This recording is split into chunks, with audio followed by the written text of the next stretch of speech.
Well, the Cowboys finally won one today. I was starting to worry about them, really. I was too, you know, but they've had their problems. They've had injuries and a few other things, but they're back on the winning track, at least for now. After a rather dismal, unimpressive last couple games, they managed to come away the winner tonight. They beat Houston 16-13. It was not really a spectacular game for Dallas. They didn't even score until the second half, but they picked up just enough, and they managed their first win. 1 point is all it takes. Chicago Bears are ripping up in their preseason tonight. They won their third straight. They beat Cincinnati. The Bengals controlled the entire first half of that game. Quarterback Fred Anderson used passes like a 50-yard special to Isaac Curtis to build a 13-0 intermission lead. But the second half was a brand-new game. The Bears started out with a field goal, then used this fake punt attempt to run 77 yards. Bob Parsons passed that one to Brian Bashnagel, went all the way down to the 6-yard line before he was finally brought down. One play later, halfback Art Best went wide and did not stop until he scored. And about that point, the score was 14-13, or 13-10.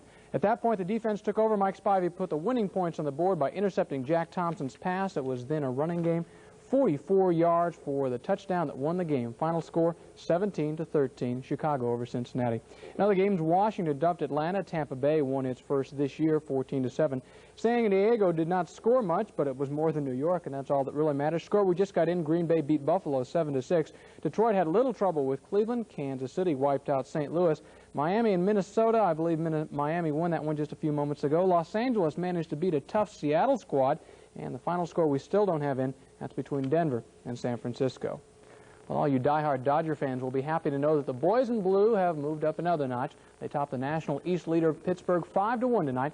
The win is hardly momentous for the Dodgers. It's been a rather dismal season, but it does move them into third place, just ahead of San Francisco.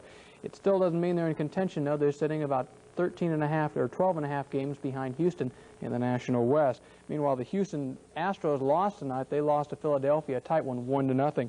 Cincinnati is still laying in wait behind Houston. They won again, beating New York. Montreal survived a rain delay to beat Atlanta 2-1. The Cubbies continue to win at home, beating San Diego today. St. Louis upended San Francisco 5-4. Over in the American League, American East leader Baltimore improved its record by beating Kansas City 9-2. Boston and Chicago had their game called after just 5.5 innings because of rain, but it was just as well. Chicago was getting killed. Fred Lynn did part of the damage with his RBI single right here, but his was just one of many. Jim Rice did a little bit of damage. He had a 2-run home run this shot. That was Jim Rice's 33rd of the year. The win puts Boston 30 games above the 500 mark. Other scores, most of which we don't have in yet. California managed to edge Toronto a few moments ago, 7-5. Minnesota lost to New York. Score there was 5-3. Oakland edged Cleveland 4-1. Texas dropped Milwaukee 7-3. And Detroit and Seattle. Detroit managed to drop Seattle. Final score there 4-1. Well, the Giants just a few moments ago managed to beat the Tucson Toros. Score there was 5-3 as we just pulled it off the wire. Well, the Saints came marching home today in grand and glorious fashion, if I can spit it out. Sun City women's softball team arrived in Phoenix fresh from winning the Softball Association National Women's Fast Pitch Tournament that was held in Springfield, Missouri. Sun City pom-pom girls were on hand to cheer the Saints' return. Saints had a spectacular season capped by a championship tournament in which they won every game without giving up a single run. Well, there's a three-way tie in the LPGA golf tournament in Plymouth, Indiana. Amy Alcott, Sandra Spuzic, and Sally Little share a one-stroke lead. Today's round was actually just the first round. They tried to do it yesterday, but it got rained out. On the men's side, David Graham leads the Westchester Classic in New York. The PGA champ has a one-stroke edge over tour rookie Scott Simpson after 3 rounds. Simpson is hoping to win his first tourney with a smooth and steady performance. In boxing, Matthew Said Muhammad pounded out a unanimous decision over John Conteh. The victory was just one in a string for Muhammad and defended his WBC light heavyweight championship. Well, a fellow named Mike Cahill probably has mixed emotions tonight. Despite not being seeded in a Vermont tennis tournament today, he worked his way into the finals with a victory against Tim Gullickson. The only problem is in tomorrow's final he has to take on Jimmy Connors, the man who is the tournament's top seed. That doesn't mean he doesn't stand a chance, but let's just say he has to be very lucky if he's going to pull it off. One final note in sports, the unseeded Kathy Jordan shocked second-seed Virginia Wade 6-4, 6-3. She advanced into the finals of the $100,000 women's tennis tournament in Virginia. Jordan will take on top-seeded Martina Navratilova in Sunday's final. And she probably feels about the same as Mike Cahill feels trying to go up against Jimmy Connors. I would imagine so. You know, I might make all the football widows mad at me, but I am really excited to see football season here. So are about 4 million other guys. I'm not alone. Thank you, Rick. The Ayatollah Khomeini, who once vowed to retire from affairs of state, has changed his mind in a big way. Today, he declared himself commander of Iran's armed forces. And that's not all. The Ayatollah said he wants one political party in Iran. Just one, he said, or maybe a couple of good ones. Coming up, the car Ford Motor Company would like to forget about.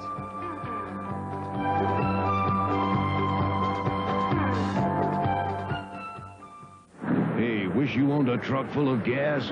Well, now you can own a car full of gas mileage. The incredible Datsun 210 hatchback. It's the highest gas mileage car you can buy. #1. So why pour your money down the tank? Buy a Datsun. Put your money in the bank, not in the tank. Buy a Datsun. Datsun.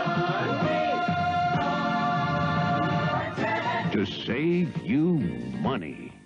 In 1893, great beers traditionally were rich and pure, brewed solely for taste.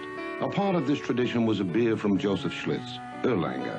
A great beer then and a classic today. Brewed with rare Cloggers barley, imported Hallertau hops, the purest water, yeast, and nothing else. It's more expensive than most and only in bottles. Erlanger, keeping the great moments of brewing tradition alive for you. You get most anything you want at Denny's restaurant. Because you're a lot of people rolled into one, Denny's has something for each of you. There's a good place to hold a business lunch, a kids menu that'll knock their eyes out, and a Sunday brunch that'll please the gang. Good food's cooking day and night. Welcome to Denny's, we treat you right. You get most anything you want at Denny's restaurant. The Bible claims that 2,000 years ago, a man named Jesus walked the earth and performed amazing miracles. Was Jesus the Son of God? What about the 18 years of his life the Bible doesn't account for? Recently, scientists examined the sacred Shroud of Turin, claimed to be the burial cloth of Jesus. What startling new evidence has been discovered about the most controversial question of all time? See, In Search of Historic Jesus. Rated G, coming soon for 1 week only. Watch for this ad. Its name has become synonymous with flop, dud, and lemon. But the Edsel is fondly remembered by some people, including an Edsel club, which gathered recently in Wisconsin. You can afford the car you just fell in love with. This is the year to get out of that rut and into the most elegant car of your lifetime. Not very many potential car buyers in 1958 paid much attention to radio commercials like that one. A caravan of Edsels today draws a lot of attention. Ford stopped producing the Edsel in 1960 after losing millions of dollars. The Edsel turned out to be the most expensive car ever produced on an assembly line, costing more than $20,000 per car to build. While Ford would just as soon forget about it, the International Edsel Club is dedicated to the restoration and preservation of the Edsel. Charlie Kaiser owns 18 of them. The American people, they're always for the underdog, and after all, you couldn't have much more of an underdog than an Edsel. And it's a lot of fun to get out on the road and drive them and have everybody look at you and their mouth drop about that wide open, and like they can't believe that they are actually seeing an Edsel. Only 50 Edsel ambulances were made, but Owen Pritchard has one. He said he was recently offered $5,000 for it. That's about top dollar for an Edsel these days.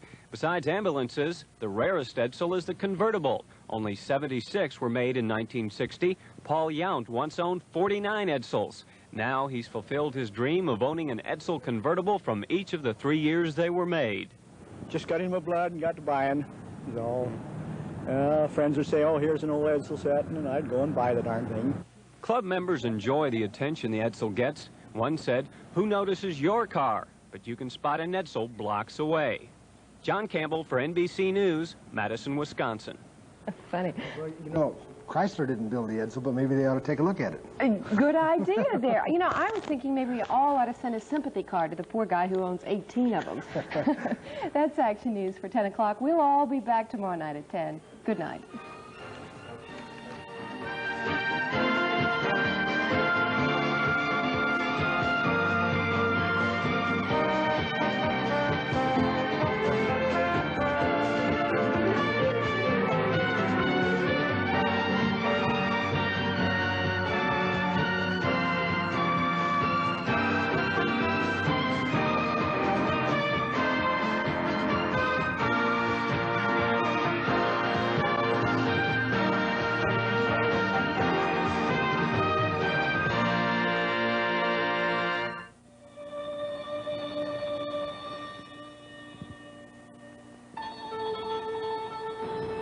I'm Deborah. It's now super shopping time at Westside Toyota.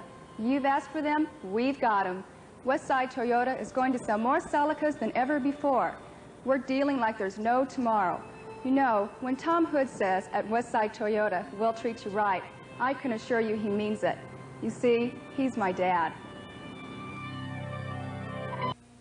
Breaking Away, the story of 4 guys on the road to adulthood who decide to take a little detour at the age of 19. Don't want to go to college, Dad. Breaking Away. How you doing, guys? Well, we're a little disturbed by the developments in the Middle East, but... Somewhere between growing up and settling down. It happens to all of us. Breaking Away, rated PG. Now playing. Check newspapers for a theater near you. I know it sounds crazy, but all I wanted was a dining room. It's the first thing Kay told Red Carpet we wanted in a house. We talked, and Red Carpet really listened. They understood what we wanted. So we didn't waste time on houses that weren't right.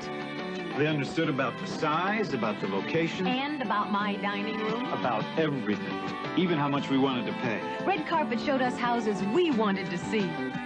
Talk to Red Carpet Real Estate. We listen. They really listened. The Chargers play the New York Giants Sunday at 3 on KPNX TV.